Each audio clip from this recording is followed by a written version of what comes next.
Hello everyone, sorry about the generator noise in the background, but I wanted to take you to the Sunken basins and show you what's going on down here. So this tomato one has fruits on most of the plants now.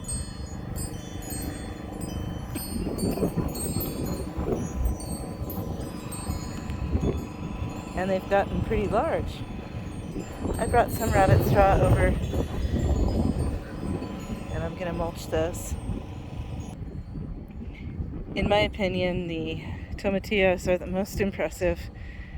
They have just gotten these huge thick stems. This one is loaded in flowers and setting fruits already. This one was so tiny when I planted it. It was just like one tip. And then I think rabbits got these, but that just ended up pruning them. It only knocked out one, I should say. They're bouncing back and they're growing.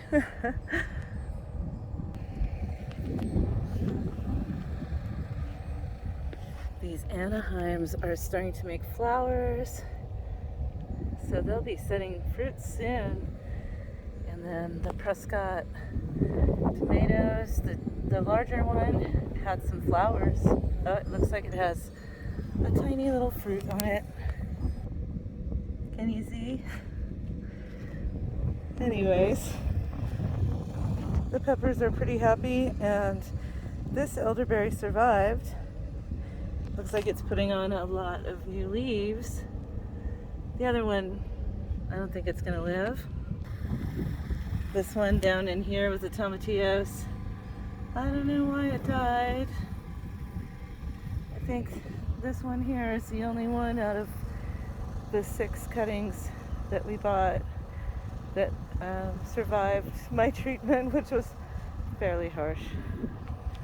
Anyways, ooh, we have a hawk overhead, and that's not good because that's the poultry.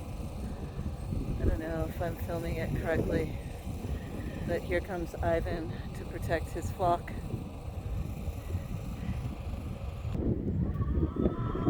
So I'm not sure if you can see the hawk in my video. It's probably tiny.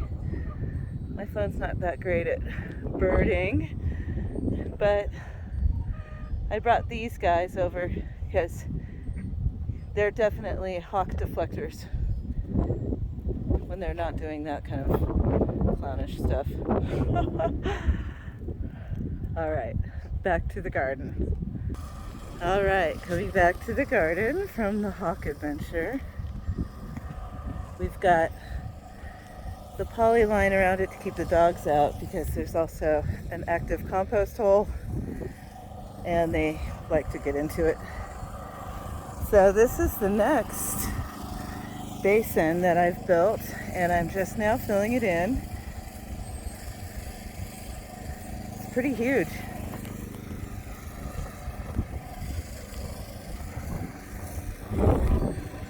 Check out how deep it is.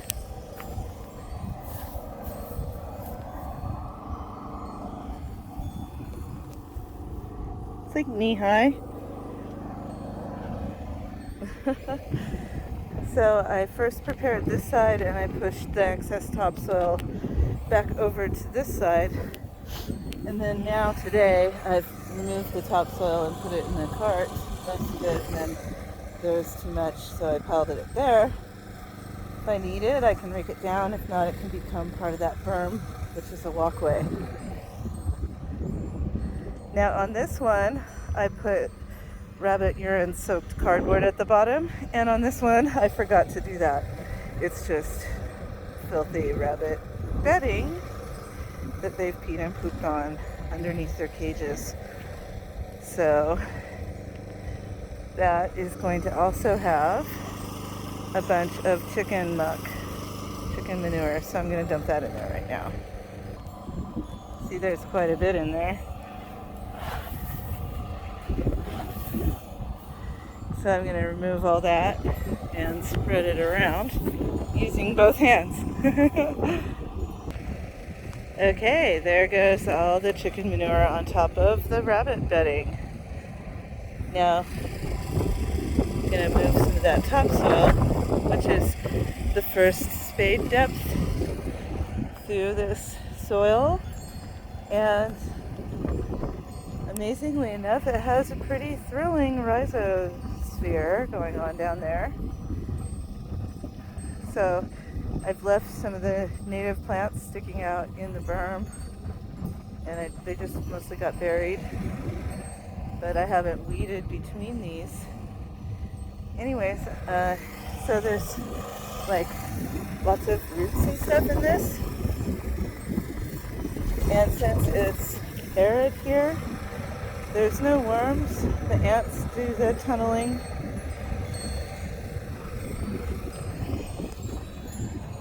These guys, they also will strip your plants. Thanks, ants. Anyways, I'm gonna put some of this layered up in there. So this is hard to do with one hand, but I just wanted to show. I just take one scoop at a time and put it in there.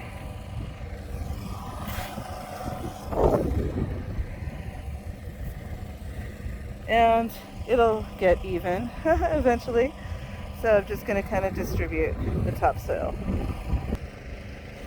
Alright, I managed to get about 2/3 of this cart full on top of the manure and rabbit litter. Next up,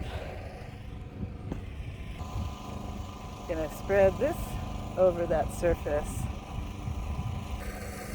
Alright, so there's that bag of compost. Now I'm going to spread that evenly over the surface. Okay, so that's about how thin it got spread over this whole area. So this goes on top. So that's the cartload in, and as I thought, it's not quite enough, so I'm glad I reserved that bit on the bank, on the berm. So now I'm going to drag that in and finish that off. All right. Well, there it is. Now I'm going to water that in and water the berm. And then I have these little beefsteak tomato starts and some other starts. And so I will catch up with you then. Cheers.